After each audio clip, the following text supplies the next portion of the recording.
Hello, puputangin tayo ngayon sa Taguig at kasama po natin ang ating mahal na Vice Presidente na si Sir Alan Peter Cayetano, ang laging nagtatanggol sa ating Pangulo na si Duterte. Hello, Sir Alan.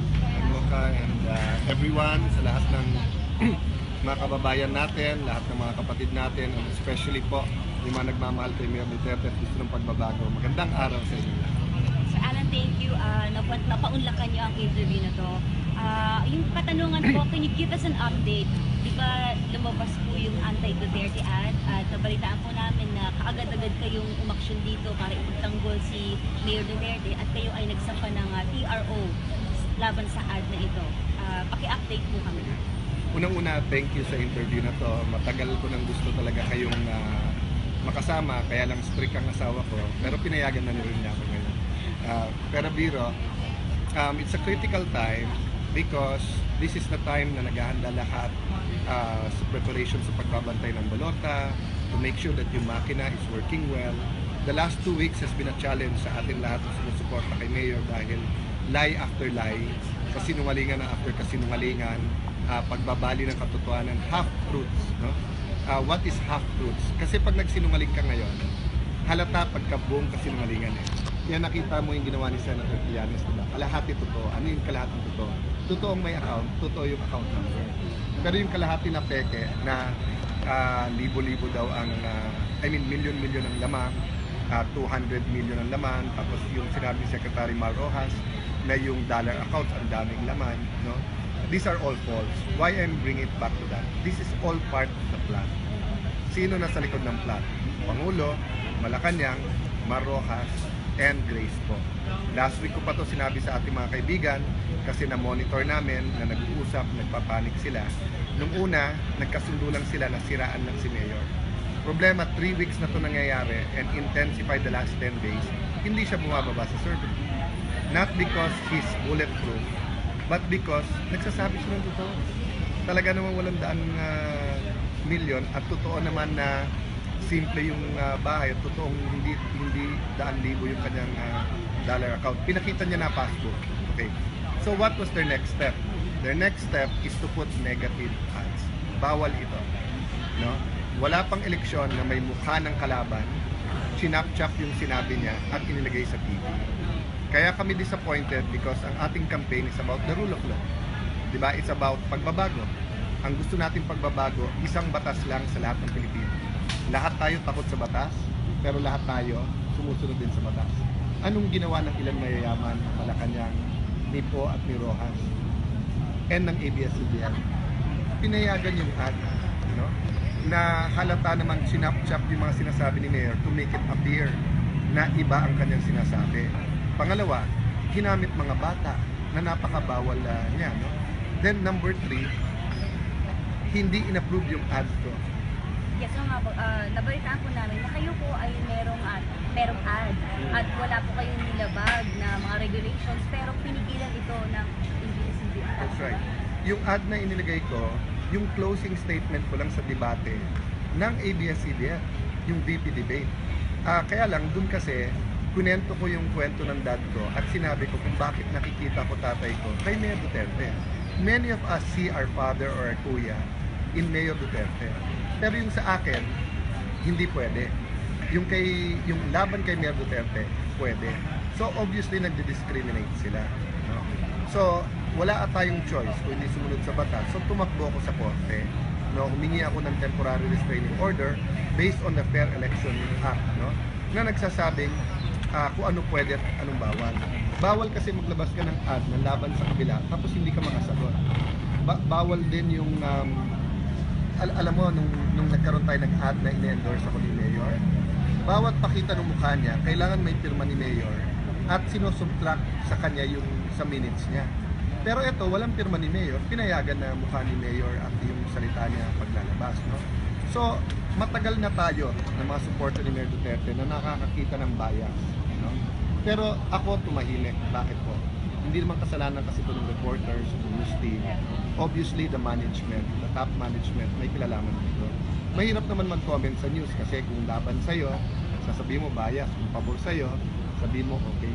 Pero dito sa ads, napakalinaw eh. bakit mo papayagan ng ganitong ads na hindi na makakasagot? Kung ako ba maglalagay ng negative ads laban kay Grace po o kay Mar Rojas, kay Lenny Robredo? Negative pero totoo Ang nilagay nila negative na hindi totoo. No? Chop-chop ito. So, naglabas ang RTC ng temporary restraining order at napakaganda nung sinabi nila dito. No? Ni-recognize nila na may black propaganda kasi pinanood ng judge talaga yung different videos. Ni-recognize na mga bata ginamit for black propaganda. Ni-recognize na yung partido natin hindi basta makakasagot. And remember, mga kababayan, fellow supporters, may bayad ang ads. 900,000 for 30 seconds in ABS, 700,000 for 30 seconds in Channel 7. So kung ilalagay mo sa Facebook, lalagay mo sa YouTube yung negative, okay lang. Expression mo yan, gusto mo yan. Madali natin sagutin yan. Katulad ng ginagawa ng mga diehard, di ba? Tuwing may issue, sumasagot kayo.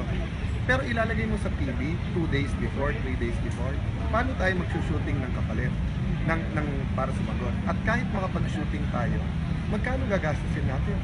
Eh si Senator Trillanes, 20 to 30 million. Saan niya nakuha yung pera para ilagay ito? At saka ikaw mo kung kandidato ka, bibigyan ka ng 20 to 30 million. Hindi mo gagamitin para ikaw mangampanya. Gagamitin mo tirahin ang presidente na ito. So obviously, si Senator Trillanes ginagamit lang sa pagkakataon.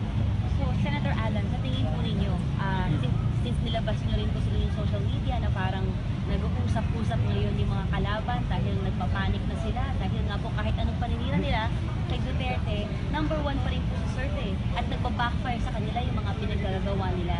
So, ano pong update dito? Ano po yung nangyayari na pwede po naming malaman? Sino po ba dito yung mga nag-uusap, nagkakampihan, na inudyo ka na mag-back out ng isa dito? Si Mar Rojas is supported by Malacanang. May core group dyan, may ilang negosyante dyan na nakinabang 6 years. Yan ang pumupondo. At nakita nyo naman yung laki ng pondo nila. No? Number 1 sila sa spending, billion, kasama si Congresswoman Lenny ang ginagastos nila. Ramdam nyo sa probinsya nyo, sa t-shirts lang lahat ng picture nila nakadilaw lahat. Yun ay pinamimigay, unlike sa atin, na kanya-kanyang pagawa. Kay Senator po, it's also a group of couple of oligarchs, no? Ilan na napakayaman, na ito nagmaniubra talaga, kaya nga agos din ang pera. So yan ang nagsama-sama with some top people of ABS-CBN. That's why pinayagan ito kahit yung ibang networks, hindi pinayagan yung ganitong ad. No? So makikita nyo, kanina lang, no? Inaanap ko nga sa cellphone ko, lumalabas na sa news ngayon si Secretary Mar Rojas nananawagan daw kay Grace po na magkita na sila o mag-meeting sila. Ito, nandyan sa CNN Philippines. Rojas to po, sabihin mo lang kung kailan at saan darating ako. Ayan. Kay Karen Davila, just in, Mar Rojas calling on Grace po to talk. No? CNN, ayan, yung nandyan naman sa tweets at saka sa Facebook at Yan po ay part ng plano nila. Last week pa pinag-usapan niya. Yung pag-uusap nila, drama na lang yan. So, sa pag-uusap na yon, ano po yung parang magiging outcome? Ano ba ang... Ano tawag ni Pinoy sa presidency ni Mayor Duterte? Dictatorship daw. Hindi pa nakakaupo, diktador na. Ilan beses sinabi ni Mayor Duterte, he will not have martial law. Ilan beses niya sinabing, babaguhin niya Pilipinas, strong leadership, pero hindi niya kailangan i-violate ang batas. So, yung constitution susundin niya. Pero yung kabila, binabali ang sinasabi ni Mayor Duterte. Ilan beses sinabi ni Mayor Duterte, kailangan kausapin ang NPA. Inamin niya kausap niya si Joe Macizo. Pero sinabi ba niya na sa ilalim siya ni Joe Macizo? Ilan rally na attendan mo mga kadiba nung sinabi niya na kung dito ang NPA, dito lang siya. And he doesn't believe in armed struggle. Ilan yung na-attendan natin rally na sinabi ni Mayor, kung makikipag-usap MILF, MNLF, NPA, kakausapin niya. Pero kung gegerahin nila Pilipinas, Pilipinas ang proprotektahan niya. Si Grace po, sinusuportahan ng legal na arm ng NEP. Diba? Matagal na nilang in-announce yan.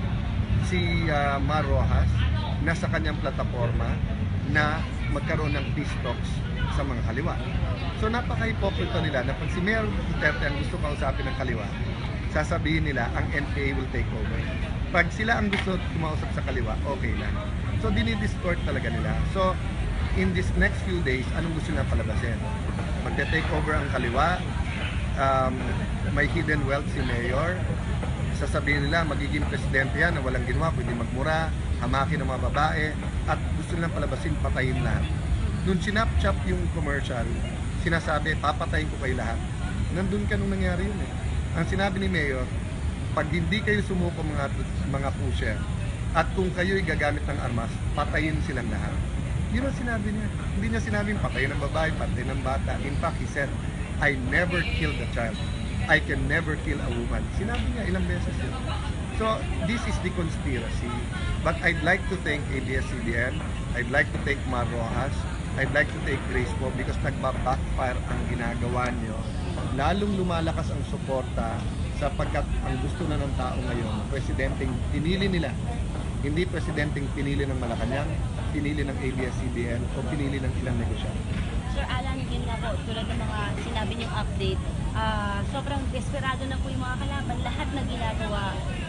Syempre tayong mga Duterte supporters at mga supporters din po ninyo, gusto lang po namin malaman ano ba yung pwede namin gawin para maprotektahan yung balota namin o para po siguradong hindi tayo madaya. Ano po ba yung pwede namin gawin? Contribution. Okay, unang-una, prayers. Wala naman, kung ano man religion natin, kung ano man spiritual belief natin, lahat tayo magdasal sa Diyos sa kaligtasan ni Mayor na ma-cancel kahit anong plano na sa kanya, na danger sa kanya. Pagdasal po natin ang clean and honest election. Pangalawa po, kumilos tayo. Sabi sa Bible, faith without action is death. Hindi pwedeng patay ang ating pananampalataya. Bumoto tayo ng maaga para the rest of the day we can get our friends, we can bring them there. Bantayan yung machines. Yung machines, etong weekend and before magsimula, isisil yan, tetestingin yan. So, dalawang lugar na sa Pilipinas, yung tinetesting, Panay Rojas ang lumalabas. So, ang request namin sa inyo, pag tinesting ang machine, i-cellphone video nyo. Kasi ngayon ang sinasabi, kasi sa Facebook, hindi mo malaman kung ano yung tama at hinding report. At mag-ingat din tayo na susunugin tayo. Sasabihin kita nyo, Mar Rojas, tapos hindi naman pala. Kasi nga, they're trying to make it appear na nagpapanik or may false accusation tayo. Pero meron dalawang lugar na na-confirm Rojas ang lumabas. May explanation ng COMELEC, baka daw may nakashade, etc. So they're dealing with it now. No? Thirdly, bantayan natin yung makina at saka yung card, no, kung saan dadalhin. But we're prepping our legal team now.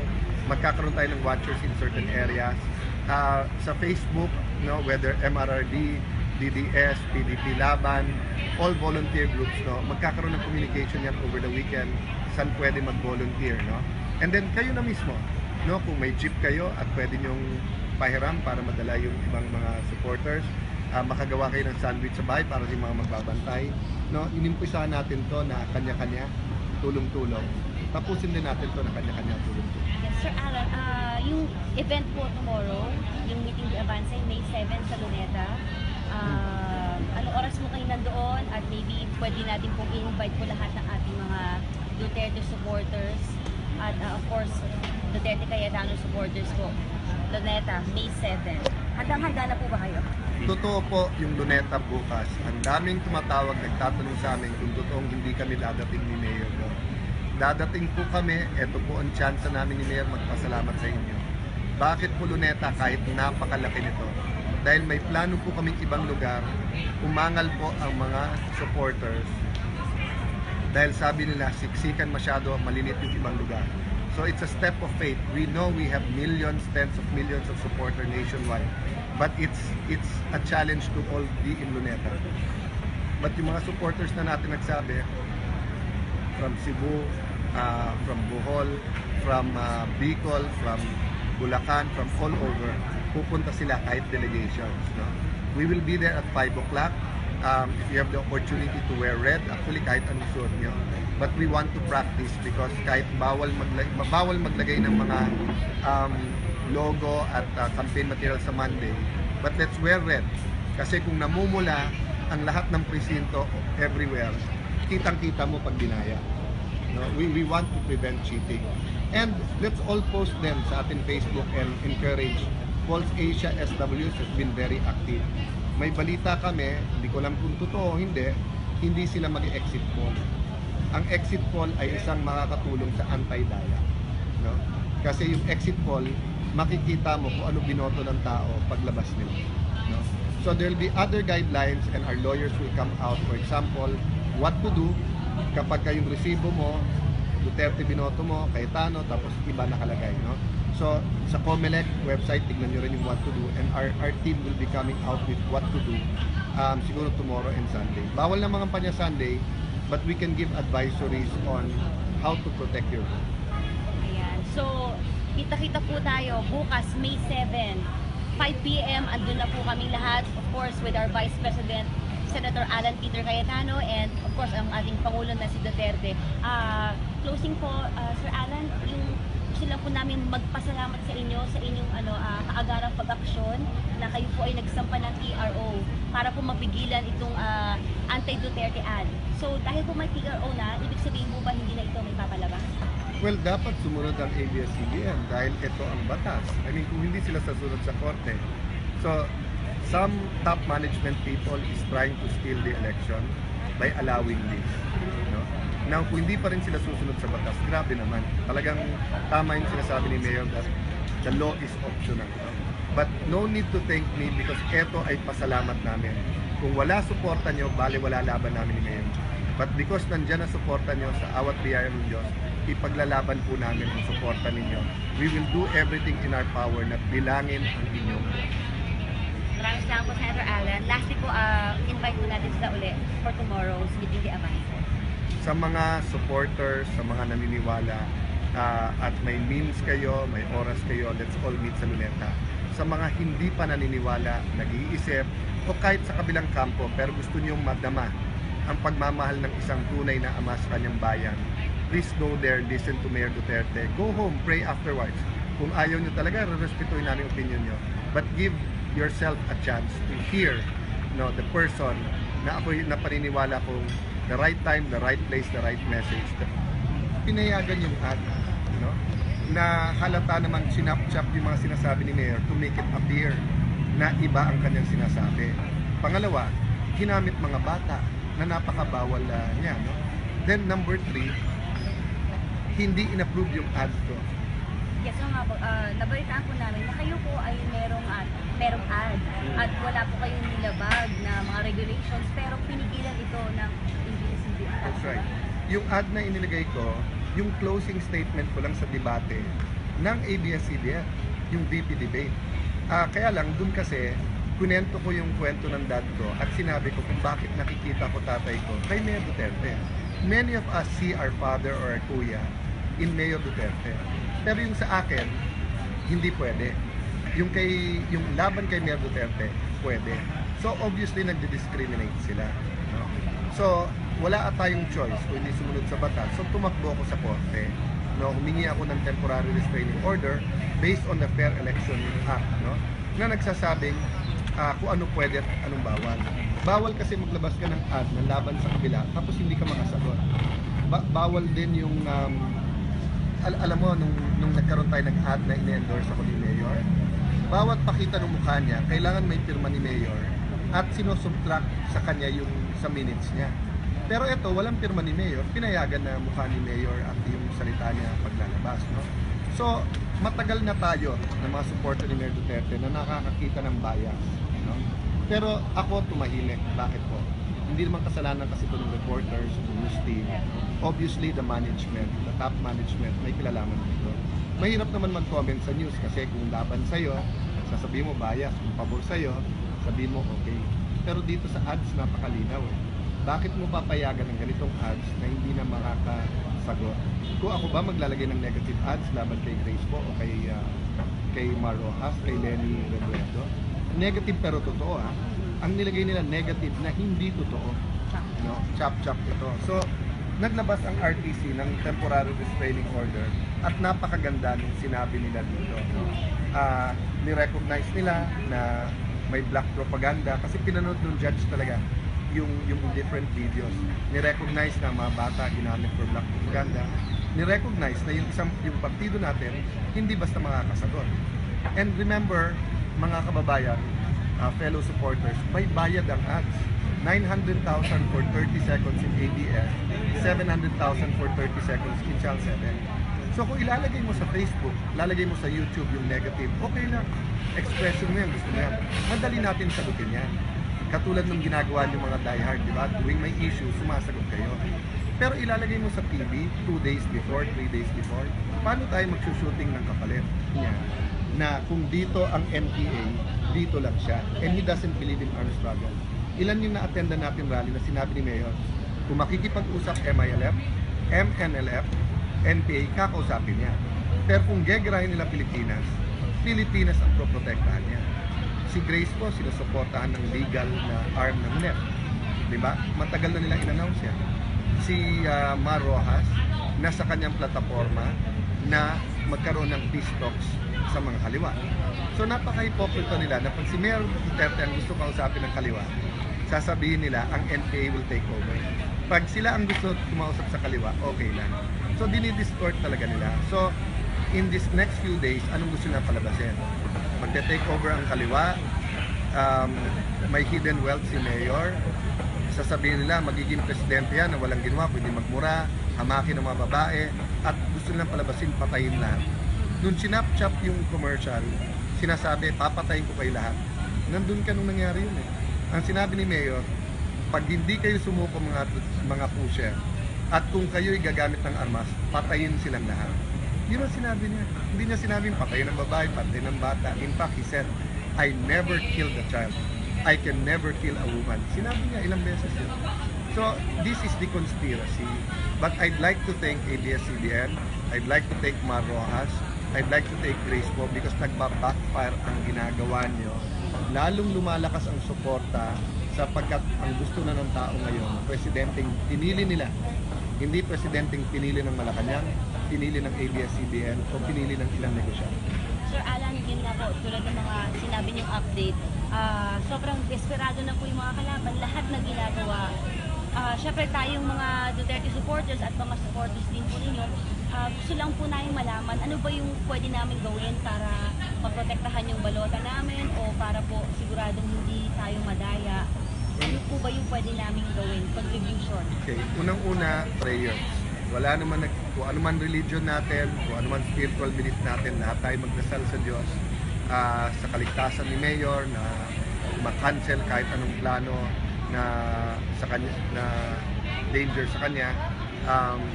Pagdasal po natin ang clean and honest election. Pangalawa po, kumilos tayo. Sabi sa Bible, faith without action is death. Hindi pwedeng patay ang ating pananampalataya. Bumoto tayo ng maaga para the rest of the day we can get our friends, we can bring them there. Bantayan yung machines. Yung machines, etong weekend and before magsimula, isisil yan, tetestingin yan. So 2 lugar na sa Pilipinas, yung tinetesting, Panay Rojas ang lumalabas. So ang request namin sa inyo, pag tinesting ang machine, i-cellphone video nyo. Kasi ngayon ang sinasabi, kasi sa Facebook, hindi mo malaman kung ano yung tama at hinding report. At mag-ingat din tayo na susunugin tayo. Sasabihin kita nyo, Mar Rojas, tapos hindi naman pala. Kasi nga, they're trying to make it appear na nagpapanik or may false accusation tayo. Pero meron 2 lugar na na-confirm Rojas ang lumabas. May explanation ng COMELEC, baka daw may nakashade, etc. So they're dealing with it now. No? Thirdly, bantayan natin yung makina at saka yung card, no, kung saan dadalhin. But we're prepping our legal team now. Magkakaroon tayo ng watchers in certain areas.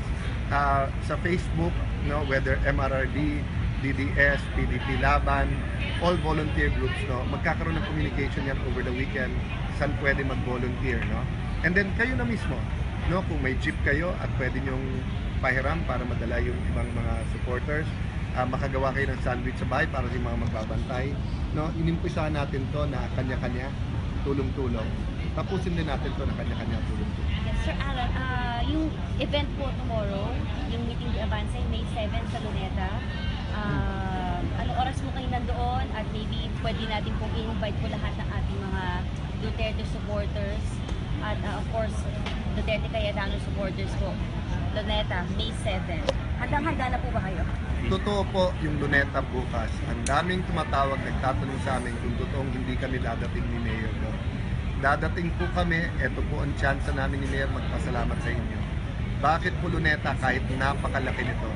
Dahil may plano po kaming ibang lugar, umangal po ang mga supporters Dahil sabi nila, siksikan masyado, malilit yung ibang lugar. So it's a step of faith. We know we have millions, tens of millions of supporters nationwide. But it's a challenge to all be in Luneta. But yung mga supporters na natin nagsabi, from Cebu, from Bohol, from Bicol, from Bulacan, from all over, pupunta sila kahit delegations. No? We will be there at 5 o'clock. If you have the opportunity to wear red, actually kahit anong suot nyo. But we want to practice because kahit bawal maglagay ng mga logo at campaign material sa Monday. But let's wear red. Kasi kung namumula ang lahat ng presinto everywhere, kitang-kita mo pag dinaya. No? We want to prevent cheating. And let's all post them sa ating Facebook and encourage. Pulse Asia SWs has been very active. May balita kami, hindi ko alam kung totoo o hindi sila mag-exit poll.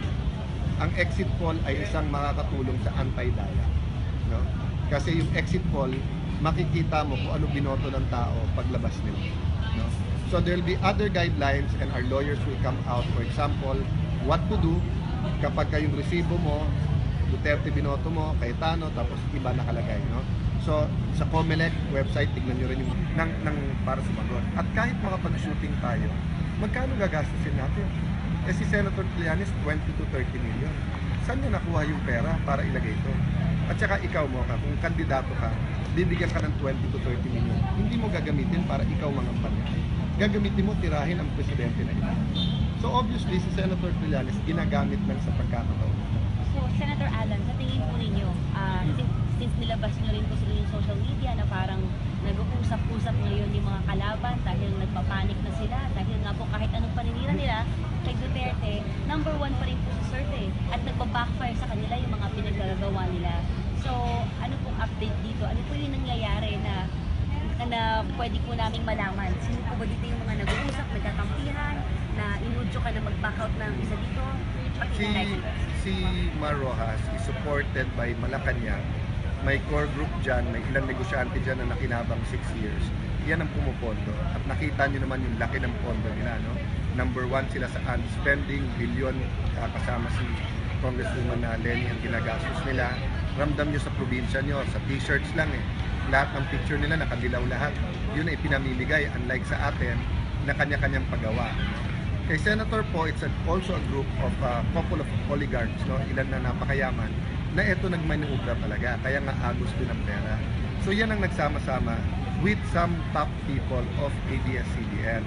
That's why pinayagan ito kahit yung ibang networks, hindi pinayagan yung ganitong ad. No? So makikita nyo, kanina lang, no? Hinanap ko nga sa cellphone ko, lumalabas na sa news ngayon si Secretary Mar Rojas nananawagan daw kay Grace po na magkita na sila o mag-meeting sila. Ito, nandyan sa CNN Philippines. Rojas to po, sabihin mo lang kung kailan at saan darating ako. Ayan, kay Karen Davila, just in, Mar Rojas calling on Grace po to talk. No? CNN, ayan, yung nandyan naman sa tweets at saka sa Facebook at Yan po ay part ng plano nila. Last week pa pinag-usapan nila. Yung pag-uusap nila, drama na lang yan. So, sa pag-uusap na yon, ano po yung parang magiging outcome? Ano ba Ano tawag ni Pinoy sa presidency ni Mayor Duterte? Dictatorship daw. Hindi pa nakakaupo, diktador na. Ilang beses sinabi ni Mayor Duterte, he will not have martial law. Ilang beses niya sinabing, babaguhin niya Pilipinas, strong leadership, pero hindi niya kailangan i-violate ang batas. So, yung constitution susundin niya. Pero yung kabila, binabali ang sinasabi ni Mayor Duterte. Ilang beses sinabi ni Mayor Duterte, kailangan kausapin ang NPA. Inamin niya kausap niya si Joe Macizo. Pero sinabi ba niya na sa ilalim siya ni Joe Macizo? Ilang rally na attendan mo di ba nung sinabi? Hello, puputangit tayo ngayon sa Taguig at kasama po natin ang ating mahal na Vice Presidente na si Sir Alan Peter Cayetano, ang laging nagtatanggol sa ating Pangulo na si Duterte. Hello, Sir Alan. Hello ka and everyone, sa lahat ng mga kababayan natin, lahat ng mga kapatid natin, and especially po yung mga nagmamahal kay Mayor Duterte at gusto ng pagbabago. Magandang araw sa inyo lahat. Sir Alan, thank you. Napaunlakan niyo ang interview na to. Yung katanungan po, can you give us an update? Di ba lumabas po yung anti-Duterte ad at nabalitaan po namin na kaagad-agad kayong umaksyon dito para ipagtanggol si Mayor Duterte at kayo ay nagsampa ng TRO laban sa ad na ito. Paki-update po kami. Unang-una, thank you sa interview na to. Matagal ko nang gusto talaga kayong makasama, kaya lang strict ang asawa ko, pero pinayagan na rin niya ako ngayon. Pero biro, it's a critical time because this is the time na naghahanda lahat sa preparation sa pagbabantay ng balota, to make sure that yung makina is working well. The last 2 weeks has been a challenge sa atin lahat na sumusuporta kay Mayor dahil lie after lie, kasinungalingan na after kasinungalingan, pagbabali ng katotohanan, half-truths. No? What is half-truths? Kasi pag nagsinungaling ka ngayon, halata pagka buong kasinungalingan eh. Yan nakita mo yung ginawa ni Senator Trillanes, diba? Kalahati totoo. Ano yung kalahati totoo? Totoong may account, totoo yung account number. Pero yung kalahati na peke na libo-libo daw ang, million-million ang laman, 200 million ang laman, tapos yung sinabi ni Secretary Mar Rojas na yung dollar accounts ang daming laman, no? These are all false. Why I'm bringing it back to that? This is all part of the plan. Sino nasa likod ng plan? Pangulo, Malacanang, Mar Rojas, and Grace po. Last week ko pa to sinabi sa ating mga kaibigan kasi na-monitor namin na nag-uusap, nagpapanik sila. Nung una, nagkasundo lang sila na siraan ng si Mayor. Problema, 3 weeks na to nangyayari and intensified the last 10 days, hindi siya bumababa sa survey. Not because he's bulletproof, but because nagsasabi siya ng totoo. Talaga naman walang daang milyon at totoo naman na simple yung bahay at totoong hindi daan libo yung kanyang dollar account. Pinakita niya na passbook. Okay. So what was their next step? Their next step is to put negative ads. Bawal ito. No? Wala pang eleksyon na may mukha ng kalaban, chinap-chap yung sinabi niya at inilagay sa TV. Kaya kami disappointed because ang ating campaign is about the rule of law. Diba? It's about pagbabago. Ang gusto natin pagbabago, isang batas lang sa lahat ng Pilipino. Lahat tayo takot sa batas, pero lahat tayo sumusunod din sa batas. Anong ginawa ng ilang mayayaman, Malacanang, ni Po at ni Rojas, and ng ABS-CBN?